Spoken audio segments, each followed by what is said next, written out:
Hey guys, Wet Movie One back here again for another out and about video for you guys today. Right now I'm at what's called Hollywood and Vine subway station right now.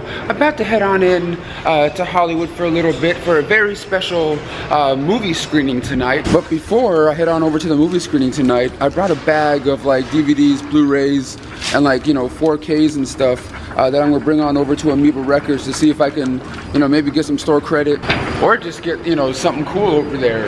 You know what I mean? Because these are ones I don't really need or gotta watch again or already have doubles of or something like that.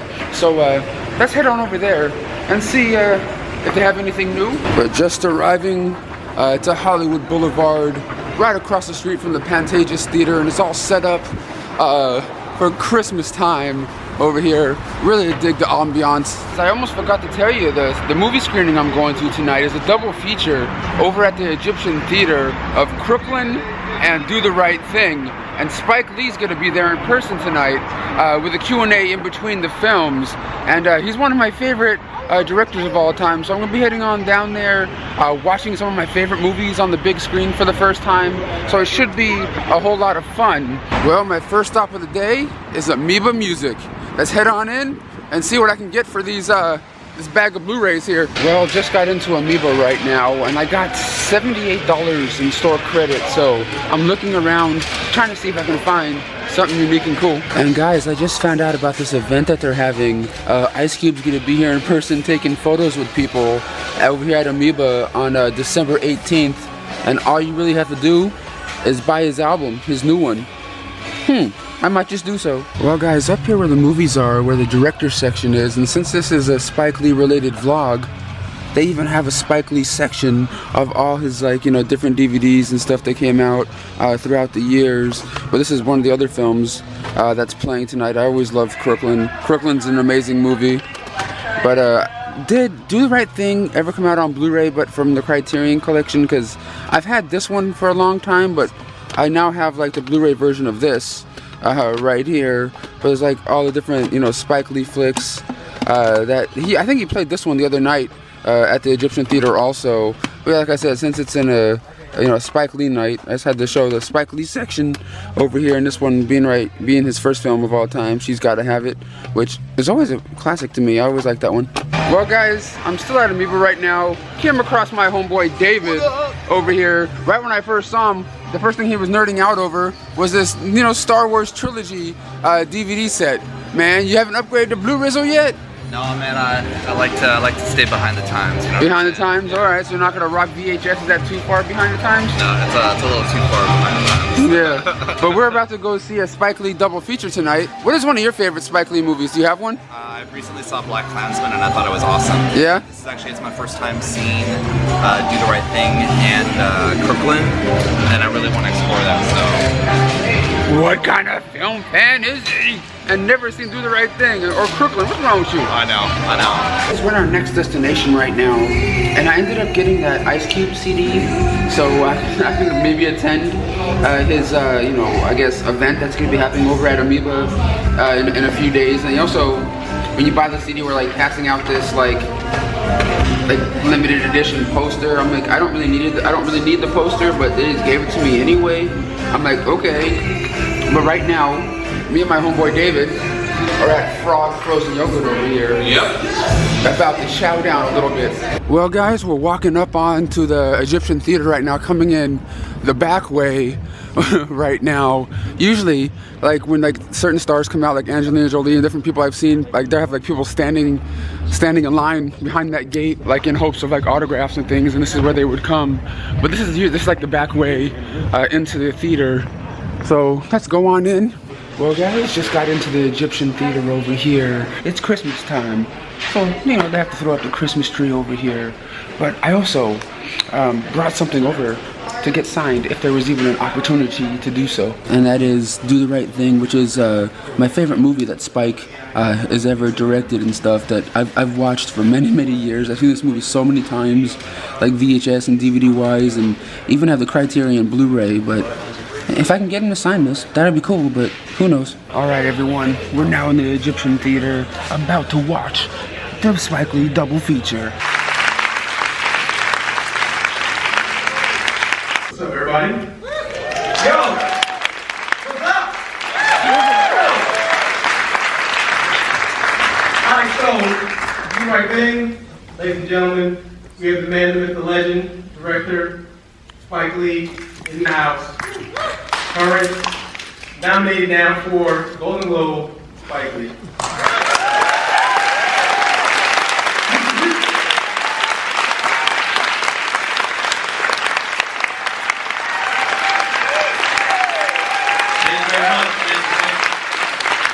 This coming June 30th, 2019 will be the 30th anniversary of this film. Okay. And a lot of people are no longer here.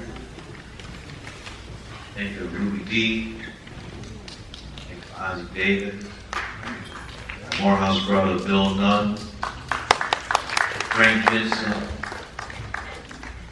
Daniello Jr. So there's something still here, but I think there's something about the people who no longer here. Oh, Robert, the late great Robert Harris, Sweet Dick Willie. That was his first film. This is Rosie Perez's first film. Juan Lawrence's first film. You shot this on 35, of course you had to, but you shot Klansman on 35 and you had the choice to go digital. Can you talk a bit about film over digital? The question is, he shot this film, Do the Right Thing, on 35. He also shot Black Klansman on 35. So the question that the young man had was, what is Spike's choice? Why did he choose to shoot 35mm film versus digital? Well, whatever is best for the film, that's always, to me, how that choice is made. What is best for the film? We shot this film in 1988. There was no digital. So that's easy.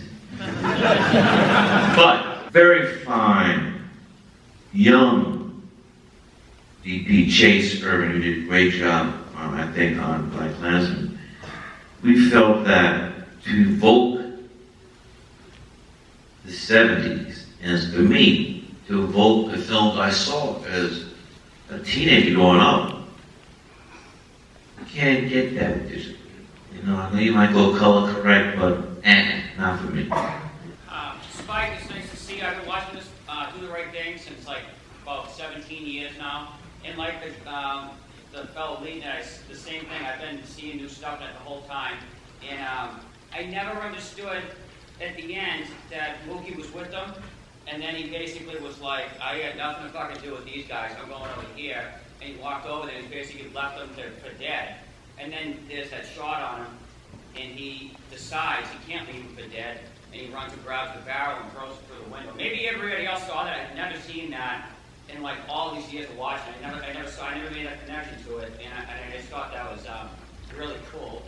And I wanted to ask you about your writing process for this. I read somewhere that you wrote it in 2 weeks. I don't know if I believe that or not. It's true. Believe it. All right.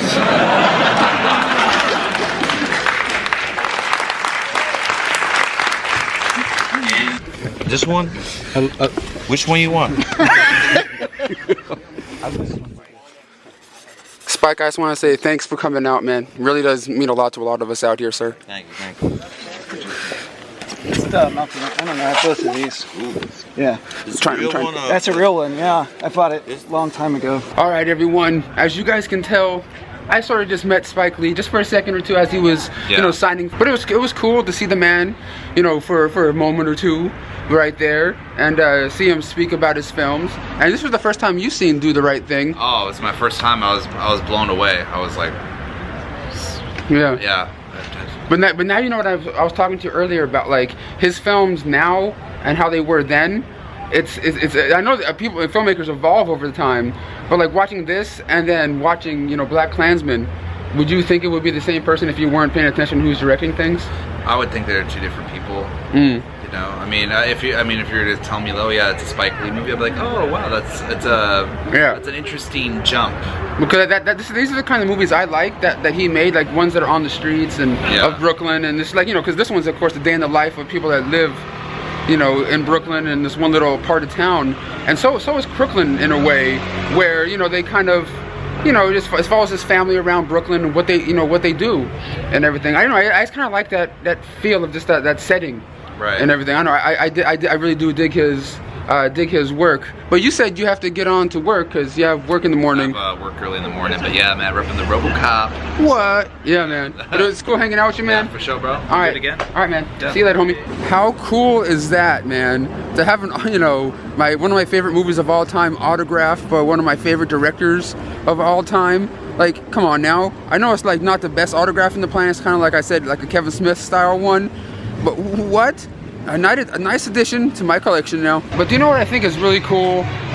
Like, be able to go out and be able to meet and experience things that I haven't done before. And I think all of this happened because of the weight loss and things. You know what I mean? Like, be able to hang out with Burt Reynolds, you know, for an evening, and like just meeting and doing cool things that I never knew I could do, because when I was overweight and things and just always at home, not really doing much of anything except for laying there watching movies, which I always loved doing anyway. But now that I lost the weight, I have the, you know, confidence to go out and do things and meet new people like David I would have never met if it wasn't for YouTube, and Aaron and all these different people that you see, you know, in my videos. It wouldn't have happened if I didn't bust out of my little shell that I was in. I'm still kind of in my little shell when it comes to certain things, but it's just really cool to be able to go out and, you know, meet and, like, you know, certain people that I grew up loving as a kid. It's just a really fun thing, and I'm really happy that you guys are here watching, you know, this adventure along with me on my YouTube channel. It's just really fun to experience it along with you guys. And you know what I mean, like going out there, meeting people, doing fun things. I love this shit. You know what I mean? I still love my time at home watching movies like a dork, but like going out there, actually meeting the people that made these movies that I love watching, it's just a really fun experience. But guys, I really do appreciate you guys watching. Stay tuned for future videos. Give this one a thumbs up and let me know what's your favorite Spike Lee movie of all time down below in the comments. But one last thing before I go, remember, fight the powers that be.